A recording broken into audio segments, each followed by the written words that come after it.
Welcome to the MasterMind Library. They call me Ferdinand, the bringer of balance, leader of many disciplines, and the host of the MasterMind Library, the home of the MasterMind Book Club on FHTII.com. So as y'all know, we are in Sacred Woman by Queen Afua. Ladies, this is for you, all right? This is for all the ladies. This is for all the daughters, all right? Y'all come on out, hear me read. Read with me. Read along at the same time if you like.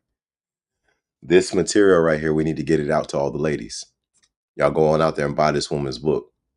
Queen Afua has been doing it for decades. The mother of the womb. The mother healer of the womb. We got to support this sister. We got to support all our authors out there who are putting out righteous material like this sister is right here. All right. So today we're in chapter 1. In chapter 1, well, first let's talk about the part. We're in part 1 of the book, and part 1 is called The Ancient Ways. And chapter 1 starts us off the Khamitic Nubian philosophy. All right, we're gonna dive deep into that today. All right, hope y'all ready to get it in. We're about to do it. All right, let's go. They say our way is dead. They say our way is no more. That the Nile Valley legacy all ended thousands of years ago. But we are here, and we remember. My people are the elders of the earth. They are the originators of what is commonly known as Greek philosophy, which is actually the ancient Khamitic Egyptian way of life. Kemet refers to the original Nubian Ma'ashin culture of the Hapi Nile Valley Africans. The spelling of Africa literally means flesh and soul of the hidden sun, Ra. Af-ka-ra. The more common spelling, Africa, comes from the Arabic word firk or frick, which means separate, divide, or conquer. Like Africa, Egypt is a name imposed on ancient Kemet by foreigners. The Khamitic people are the spiritual heads, teachers, motivators, and guides of the planet ordained by Neter, the one most high creator, creatress. The people of ancient Kemet had much to share thousands of years ago. We descendants and perpetrators of that sacred tradition have much to share today. The Hotep peaceful ways and original holistic nature of the Kemetic people is a model that, if properly adapted, has the ability to save planet Earth from mass destruction. It is this path, this way of life, that has so deeply inspired me and become the root of my life's work. The ancient ways of the Kemetic people can teach all people how to become truly humane again.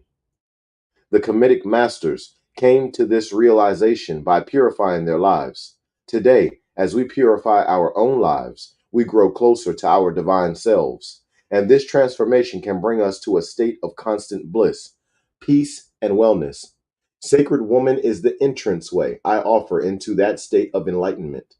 Following the path of body, mind, spirit, purification can bring us to the place where we will be touched by and united with the great grandparents of the earth, the ancestors. My ancestors learned how to combine and unite the elements of earth, air, fire, water, and spirit, and they continue to teach us their methods through the carvings and inscriptions on their temple walls. They bring us the gift of the laying on of hands through the efforts of Ast, Isis, and her sister Nebhet, Nefs, to restore life to the broken body of Osiris, who became a symbol of resurrection for all humanity. Contrary to popular belief and ignorance, my ancestors, the black people of the black land of the Nile Valley, did not worship many gods and goddesses. My African ancestors viewed Neter, the creator, creatress, as the undifferentiated, one, all divine, from which all life emanates. However, Neter has many wondrous divine attributes, and all of these manifestations, the Neteru, are aspects of its wholeness. Consider, for a moment, such divine emanations as Ma'at, the aspect of balance, harmony, truth, law, righteousness, and reciprocity. Het Heru, Hather, the aspect of divine love and beauty, and Nefer Atum, the sacred lotus, representing the highest ascension and unlimited potential. Heru, Horus, the falcon, represents victory, the aspect that we can call upon to fly above all obstacles. Tehuti, Thoth, embodies the aspect of divine intelligence, and so on. The Kemites, my ancestors, believe that within the heavenly realm, the presence of the divine is reflected in the balanced worship of Neter, the mother father, creator, creatress, where both aspects in one are given equal respect. By contrast, most present day Western religions recognize only the male priest and worship only a male god in a heaven of male angels. In the ancient African spiritual tradition, there is deep respect for the mother creatress and the female priestess, as well as for the father creator and the male priest. The Kemites lived the philosophy of Ma'at, harmony, and had respect, reverence, and honor for Neter and its divine manifestation in man and woman and all nature. They saw nature and their environment as an expression of Neter and an inspiration for self healing, from which my heal thyself philosophy comes from. The Kemites used the element of water for purification rites through baptisms, fasting, and enemas. They used the element of earth in the form of healing foods, herbology, and aromatherapy to purify and rejuvenate the body temple. My ancestors used the element of air, breath, through what was called Ari Ankh Ka, now known as Hatha Yoga. The various sacred movements and poses that have been depicted on the walls of temples and pyramids were carved by my people thousands of years ago. Their records have outlasted man made misinterpretations and outlived the libraries burned by foreigners who could not comprehend or appreciate the spiritual heights and advancement of my people. To be recharged and purified, my people use the element of fire in rituals based on the powerful rays of Atan Ra, the sun, which blazed over the vast desert of Kemet. They use fire foods to cleanse, such as radishes, leeks, onions, and cayenne. They burned frankincense and myrrh, cinnamon and other spices, herbs, and essential oils, and used them to smudge their bodies to destroy negative spiritual entities attracted to the body temple.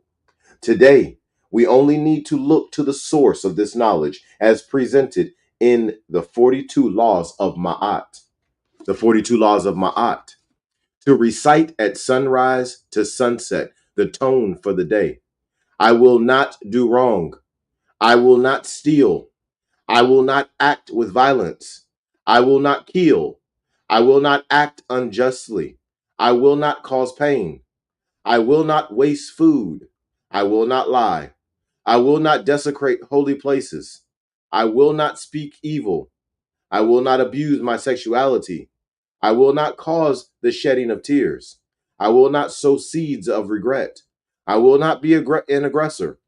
I will not act guiltfully. I will not lay waste the plowed land. I will not bear false witness. I will not set my mouth in motion against any person. I will not be wrathful and angry except for a just cause. I will not copulate with a man's wife. I will not copulate with a woman's husband. I will not pollute myself. I will not cause terror. I will not pollute the earth. I will not speak in anger. I will not turn from words of right and truth. I will not utter curses. I will not initiate a quarrel. I will not be excitable or contentious. I will not prejudge. I will not be an eavesdropper. I will not speak overmuch. I will not commit treason against my ancestors. I will not waste water. I will not do evil. I will not be arrogant. I will not blaspheme Neter, the one most high. I will not commit fraud. I will not mistreat children. I will not mistreat animals. I will not defraud temple offerings. I will not plunder the dead. The 42 laws of Ma'at.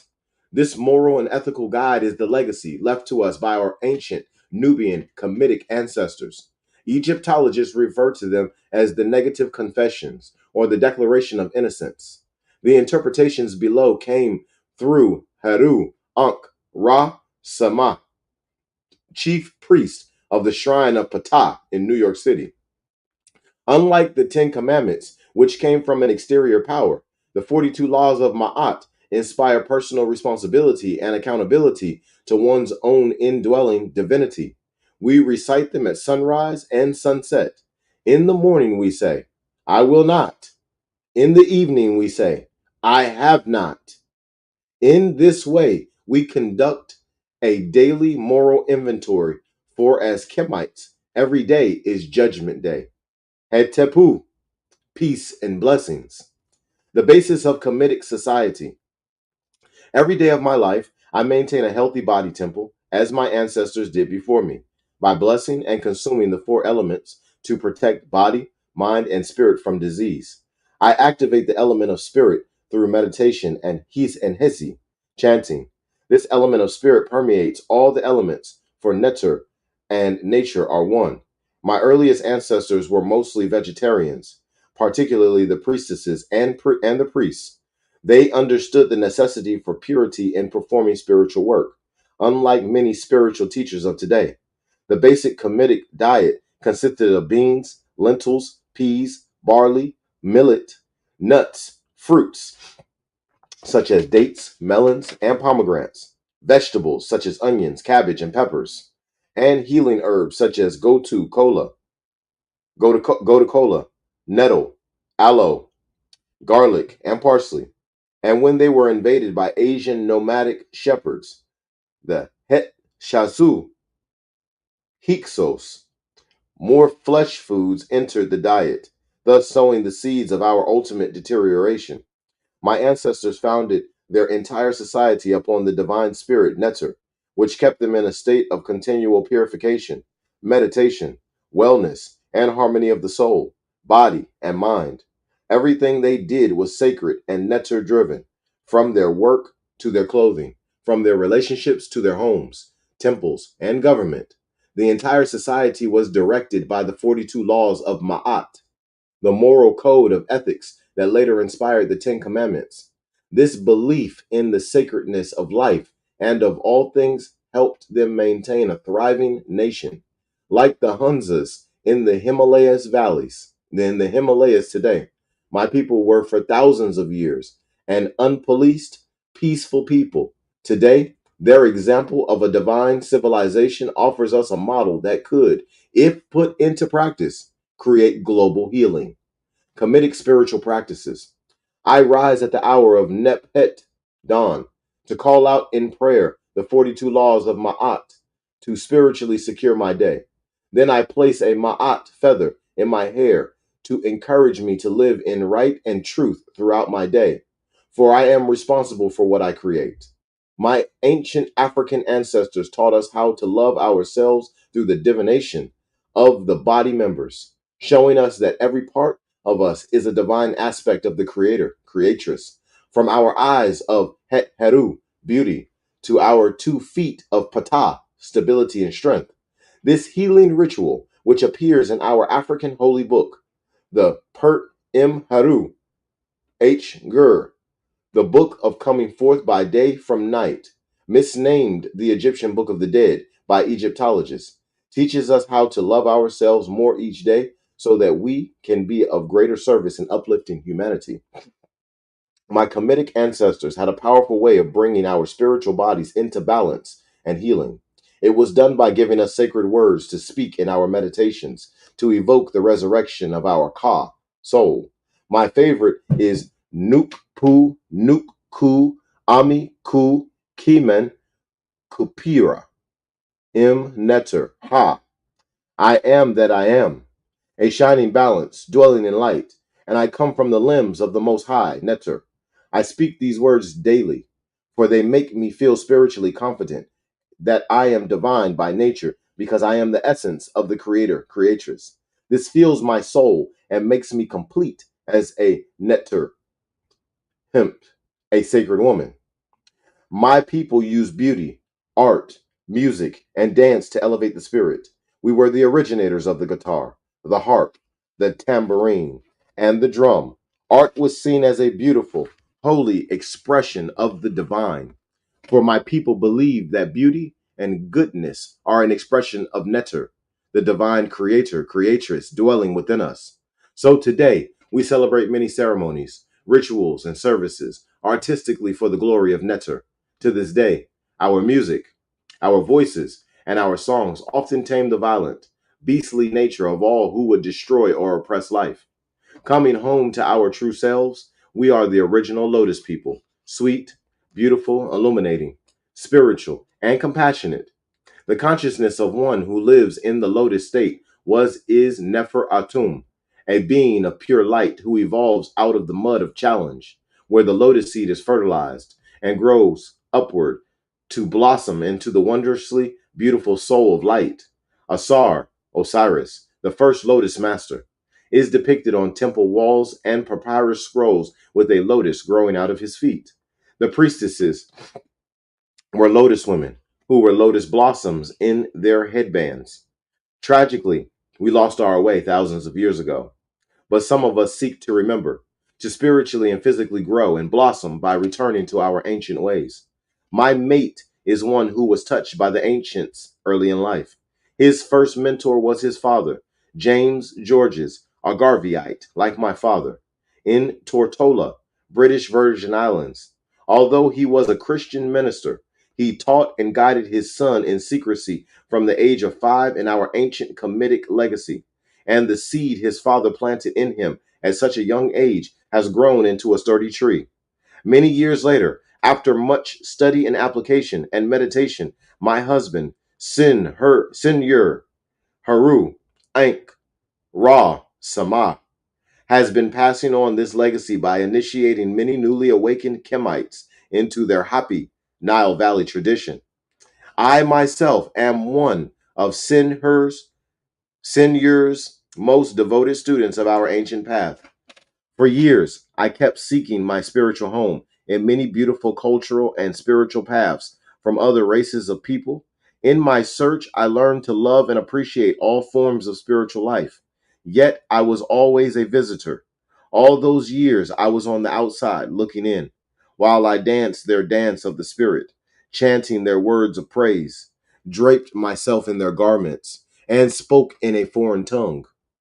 But now I have been blessed to find my way back home to self. My unique cultural expression of divinity now lives and has its breath and being within me. I am no longer a stranger to our ancient ways. I am soul fulfilled because I am one with my beginnings. After 20 years on the path of purification, diligently cleansing my shy karma, I was blessed with a living teacher who would be my chosen mate and my guide on the pathway home. I received my Ankh, my key of life, and was initiated into my legacy by Senor Haru, Ankh, Ra, Sama, Se, Pata, elder, priest, and healer in African high culture and spiritual life, who has initiated thousands into the ancient ways of the Mahachan Khamitic Nubian legacy. I am a returning ancestor, shaking off the dust and restoring my dry bones. For my legacy says that Ankh life is eternal. We never die. And since I'm part of that eternity, we never die. I have been blessed to pick up where I left off thousands of years ago because knowledge of self is in my DNA, in my melanin. I am blessed because my people were the ones who taught the world about Neter, the one, all, creator, creatress, about true holistic living and natural healing, and about respect for elders, nature, and commodity and community. We even taught humanity astronomy and astrology, how to read the planets and the stars. We were very spiritually attuned before foreigners began to plague our land and our green fields and destroy our spiritual wealth. It is my people, the earth's elders, who gave the world science, math, and laying on of hands, reflexology, art, music, and dance, a legacy of magnificent beauty. So it is with tremendous gratitude that we now realign ourselves with the ancient Mahachan ways. It brought glory to our past, and it can help us today. A brief overview of pre-dynastic Kemet, early Egypt, our story by Heru Ankh Ra Sama. We Kemites, coming into consciousness today, hold in our ancestral memory a vision of the origins of Khamitic, ancient Nubian Egyptian high culture, very different from that of modern Egyptology. One favorite Egyptological spin is the notion that Stone Age hunters fleeing a Nordic ice age wound up in the then fertile Sahara. When it dried up, they migrated to the lush Nile Delta to become the founders of science, government, philosophy, religion, astronomy, architecture, and medicine. Another favorite Egyptological belief is that the Egyptian people picked up the art of agriculture from the early Neolithic farmers of Mesopotamia. Another era is Egyptologists' irritating tendency to speak of African and Egyptian culture as if they are two separate entities. Sadly, this way of thinking seems endemic in the citadels of modern Egyptology. These scholars remain uncomfortable with anything that reveals genius coming from a central equatorial African source. Hence, terms such as Ice Age hunters and Mesopotamian farmers brainstain humanity into accepting the Egyptological lie of a primordial northern origin to account for the flowering of the happy Nile Valley civilization. But the black bones at Old Dubai Gorge in Kenya that George Leakey leaked out, the primordial bones of Lucy in the Afar regions of Kush, Ethiopia, and those in Monomotapa, South Africa, do not lie. Neither do the richly melanated skins of the Saha, so-called mummies, found in the Valley of the Kings and the Valley of the Queens. Our Anu, Twa ancestors, now insultingly labeled pygmies, were the originators of pre-dynastic Khamitic civilization and built the holy city of Anu, biblical On, Greek Heliopolis. These same Anu later migrated to become the Ainu of Japan and the Taino of the West Indies. Our exalted Africa-Nubian civilization existed for untold millennia before the inhabitants of the northern zone were ever heard of.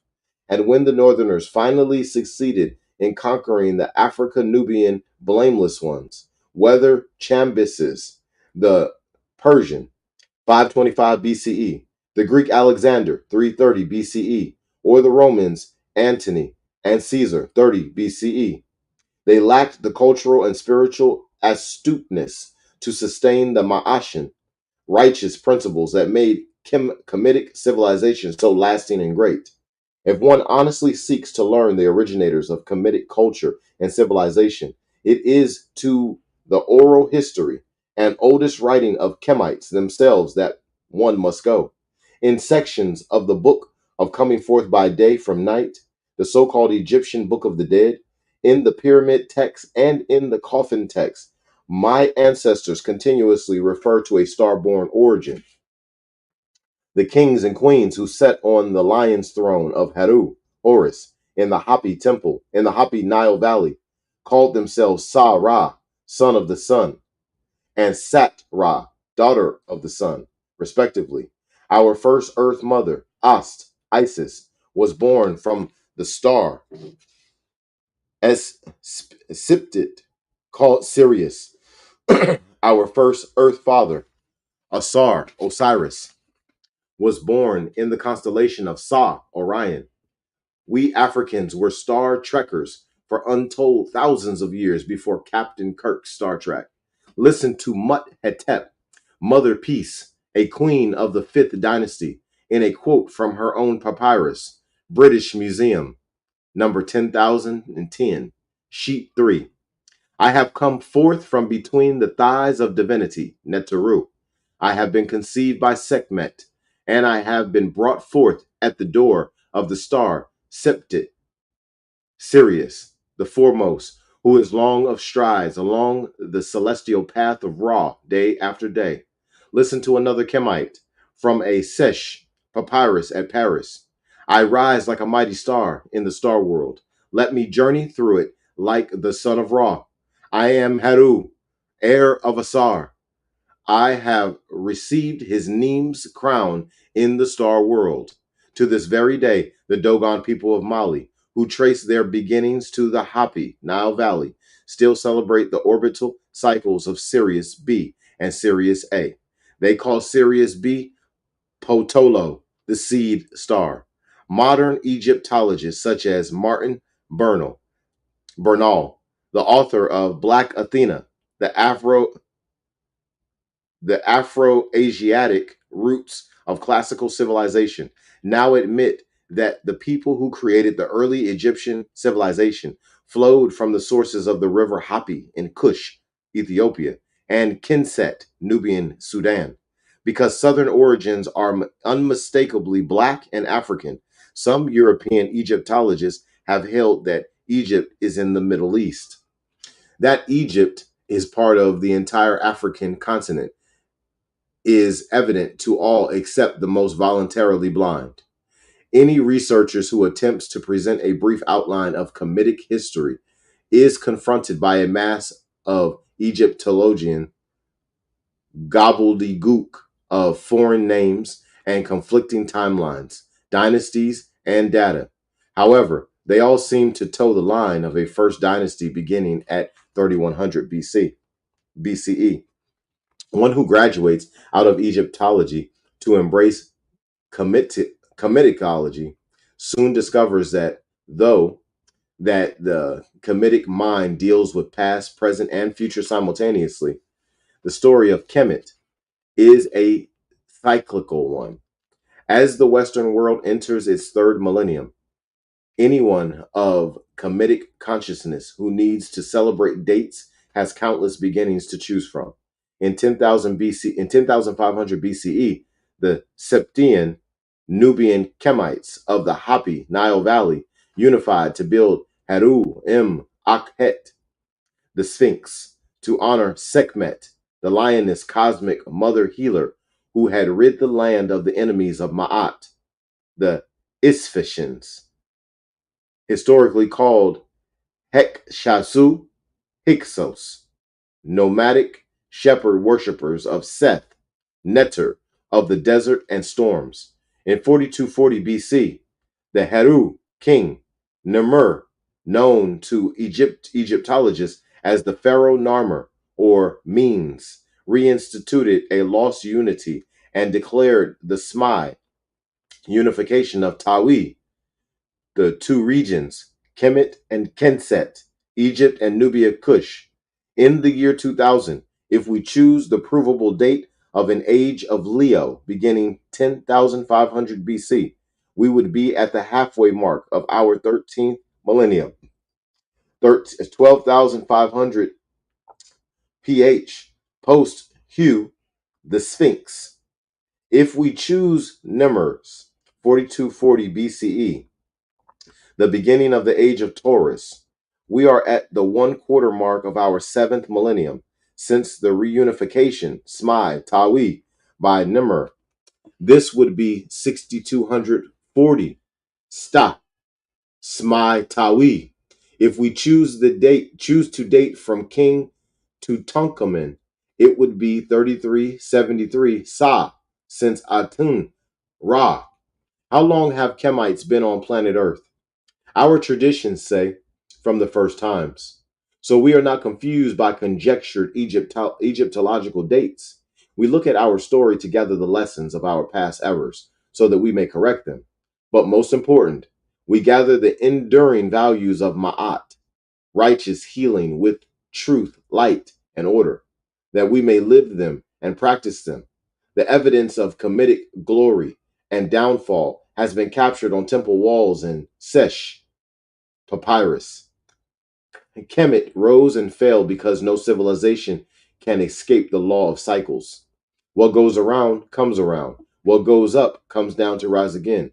People ask, if the ancient Egyptians were so great, how or why did they fall? Just let them reflect and meditate on the law of cycles. Some of the signs of the pending fall from glory are mirrored on the walls in the killing of animals for food and sacrifice, and in the killing of humans in war. The walls are replete with the story of a glorious, peaceful civilization forced to make chariots, which they did not invent, to defend themselves from the northern Asiatics and the southern Isphicians, who worked against the principles of Ma'at, order, righteousness, and reciprocity. We focus on times of Smai, Tawi, unity as our model because where there is unity, there is healing taking place. Today, humanity is disunified, therefore sick with violence, pestilence, and war. It must be healed. The rebirth of the Smai Tawi, Nubian, Khamitic, Ma'at paradigm is upon us. Once we become the Egyptological preoccupation with dates, once we overcome the Egyptological preoccupation with dates and dynasties, then all humanity can have access to the Smai Tawi. Heal thyself, know thyself, love thyself, be thyself, Mahatchin, way of ascension and renaissance. O Kemet, what historical lies have been told of you through your present day distorted name? Egypt. O Nubian, Kushite, Khamitic ancestors. Western man is claiming that he came from the north to build the pyramids with bricks and straw, thanks to Hollywood. Ann Baxter is Nefertiti, and Yul Brynner is Ramses.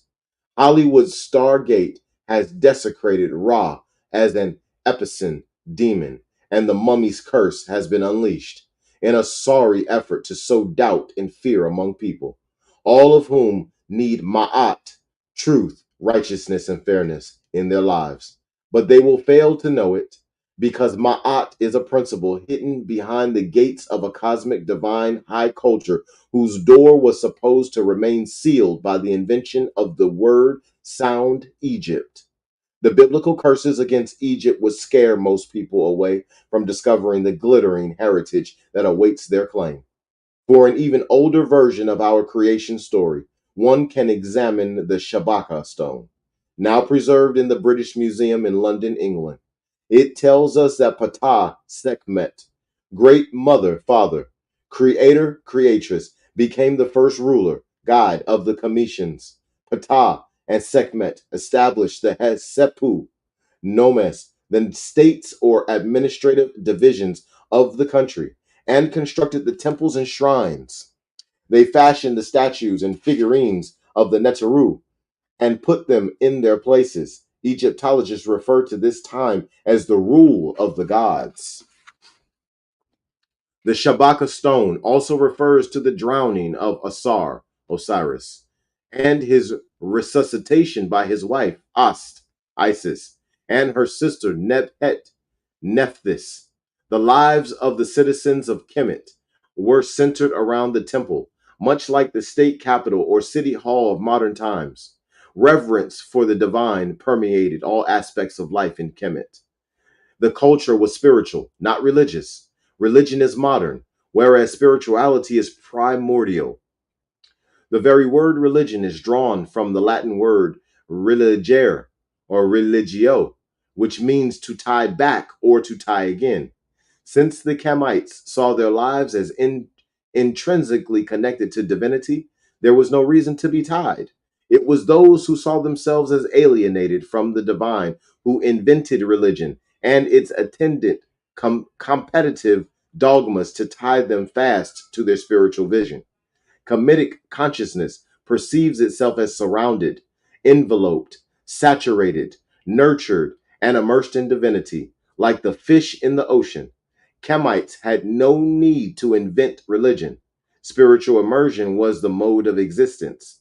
This view empowered our Khamitic ancestors. They entertained no doctrine of salvation by proxy. Ma'at demands personal responsibility and accountability. There is no vicarious atonement. When you live in Ma'at, every day is judgment day. Another fatal error of Egyptology is the use of the terms gods and goddesses to describe the attributes, aspects, and differentiations of Neter, divinity. Western concepts of divinity give us an objective male god up in heaven, somewhere ruling over a hierarchy of all male angels and little boy cherubs. This will never do for the Chemite. From the beginning, Khamitic cosmology was ma'atical, balanced. It taught of Neter, a mother, father, creator, creatress. The Neteru, divine attributes, were likewise feminine, and masculine. For example, Ptah, Sekhmet, Aman Ra, Mut, Tahuti, Ma'at, Ast, Asar. This way of viewing the divine that filtered down into everyday life was matriarchal, and women enjoyed a measure of equality unduplicated in these so-called modern times. The Greeks and Romans were appalled at the level of freedom of Kemetic women who could own property and function as queens, high priestesses, and living oracles.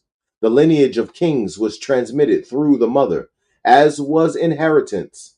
The maatracy, righteous government, of the ancient Kemites eclipsed the democracy of modern times, whose hallmark has been the suppression and oppression of women, coupled with a pervasive undercurrent of racism. In order to begin to understand the spirituality of the ancient Kemites, it is important to open your consciousness and familiarize yourself with the Kemetic cosmology legacy that created the Ma'atocracy. If you pray for guidance as you experience the gateways of initiation, you will discover what your Kemetic ancestors always knew, that your so-called spiritual life and your normal life are truly one. The Neteru, ancient Kemetic Nubian spiritual energies, Asar, Osiris, husband of Ast, resurrection, reconstitution, renewal of life. Ast, Isis, mother of Haru, great mother, African spirit, culture bringer, healer. Atun Ra, Atun Ra, sun, element of fire, revealed light of the hidden sun, Ra. Bast, Bastet, cat, masked sistrum, bearer who disperses adverse energy. Bes, principle of expansion, guardian of dance.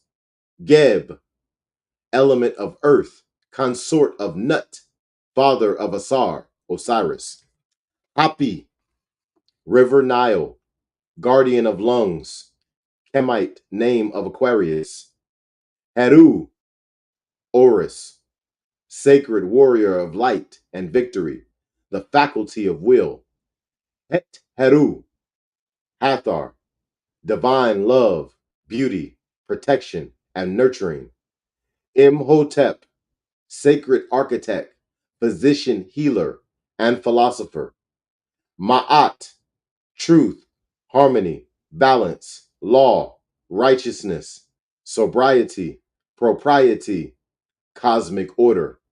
Meshkenet, Meshket, birth, rebirth, guardian of the womb and the birthing bricks. Mut, eye of Ra, consort of Amun Ra, the personal mother principle. Nebhet, Nephthys, sister of Isis, protectress. Midwife, guardian of breath. Nefer Atum, highest ascension, unlimited potential. The Chemite Adam. Nath, weaver, warrior, defender. Nu, element of water. Nun, primordial waters. Nut, sky, consort of Jeb, great cosmic sky mother, grandmother of all gateways and rebirths. Ptah, creativity, guardian of craftspeople. Renenet, name giver, guardian of good fortune. Renutet, Rene Nutet, sacred cobra, nourishment, harvest. Sekhmet, consort of Ptah, lioness patron of healers. Selket, protector of organs of regeneration, guardian of small intestines. Sesheta, consort of Tahuti, patroness of writing, architecture. Seth, Osiris's brother, consort of Nebhet, strength, lord of desert, darkness, storms, usurper. Shu, element of air, guardian of the winds, consort of Tefnut. Ta'ert, Taweret, great mother earth. Tefnut, guardian of water and moisture. Tehuti, Thoth, moon, divine intelligence, lord of time, inventor of writing, patron of scribes. Glossary of ancient Khamitic terms. Ankh, symbol of life, key of eternity and unity. Ari, Ankh Ka, Egyptian poses of power, predates yoga. Arit, Aritu, chakra, chakras, subtle body temple energy centers. Hezi, praise chants, mantras. Nubisonics. Hetepu, peace unto you. Also, altar offerings, gifts. Hotep, peace, calm, tranquility, offerings. Ka, soul. Kemet, Kim, Kim, ancient Kemet. Ke Peru, transformation, evolution, metamorphosis. Mitu Netur, hieroglyphic language, words divine, literally the words of gods. Mut, mother. Neter, the one, the all one, divine mother, father, creator, creatress. Netert, Hempt, sacred woman. Neteru, sacred aspects of Neter, the creator, creatress, such as Ast, Ma'at, Sekhmet.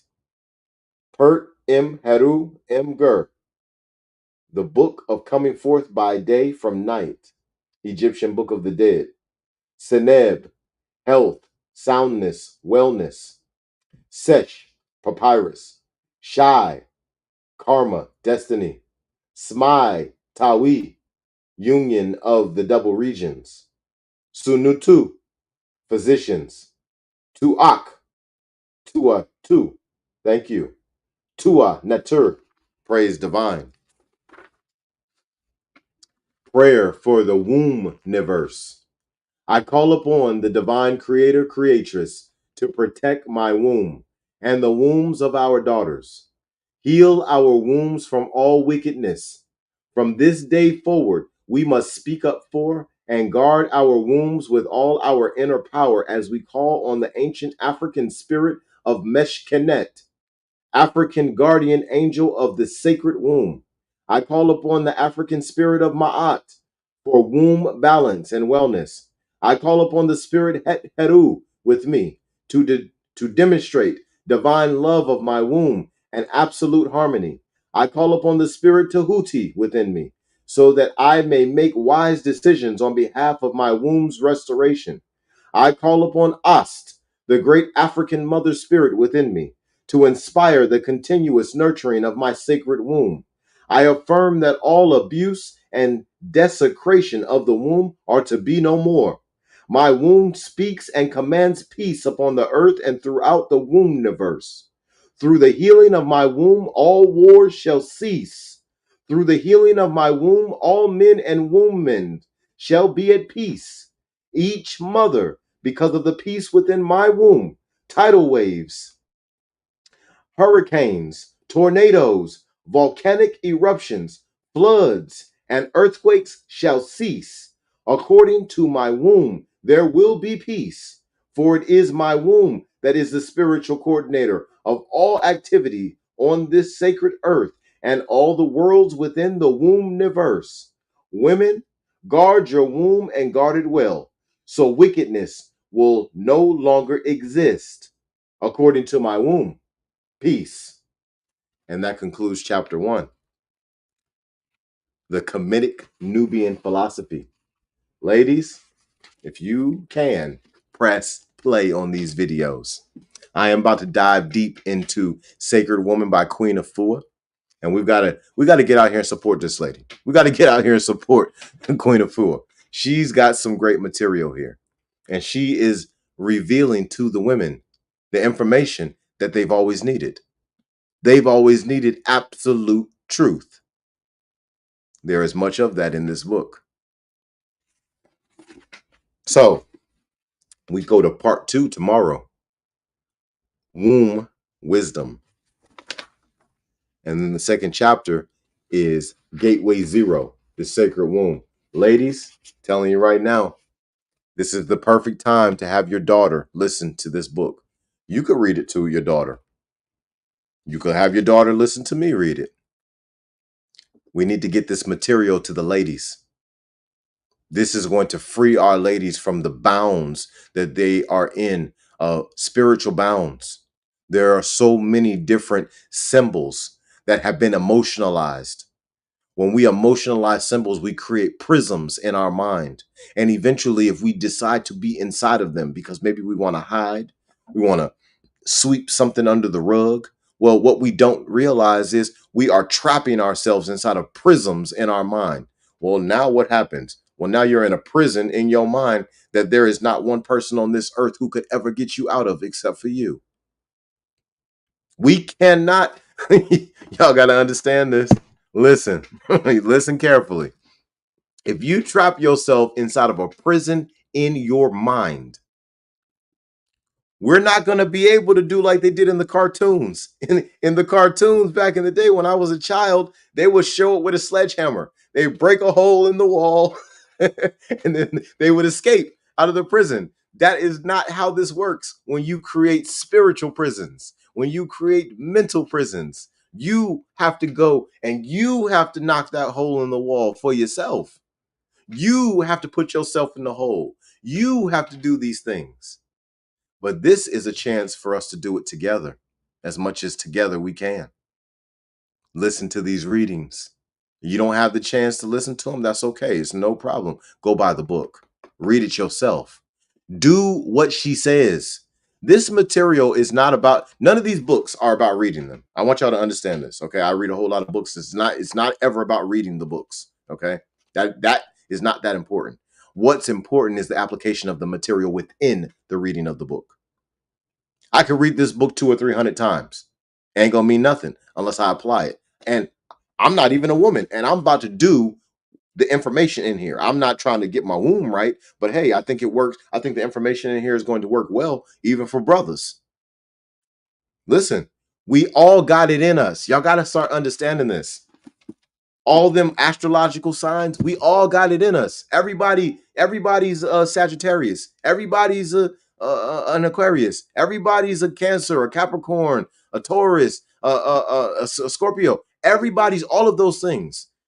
But we all have sun signs. We all have moon signs. We all have all these different things, right? But we all have all of it in us. Everything that she's talking about in this book, I got it within me. Everything that's in this book, brothers, you got it inside of you too. You have the divine feminine inside of you. If you are working on being whole, because to be whole, you would have to have the divine feminine in you, brothers. Yeah, brothers, you'd have to have the divine feminine inside of you if you are to be whole. She might have a higher percentage of the divine feminine inside of her because she's female, estrogen, all that kind of stuff, right? But she still has masculine principles inside of her too. She has testosterone too. She might not have as high a content as I have inside of me, but we all have it in us. This material applies to the men too. Even though y'all didn't know that, y'all probably sitting back like, yo, this brother's reading Sacred Woman. That's a woman's book. It is a book for the women, but the material within it is for everyone if you are wise enough to understand what it means to be whole. Till tomorrow. Hey, y'all listening? Listen up. Listen. Expose your gift.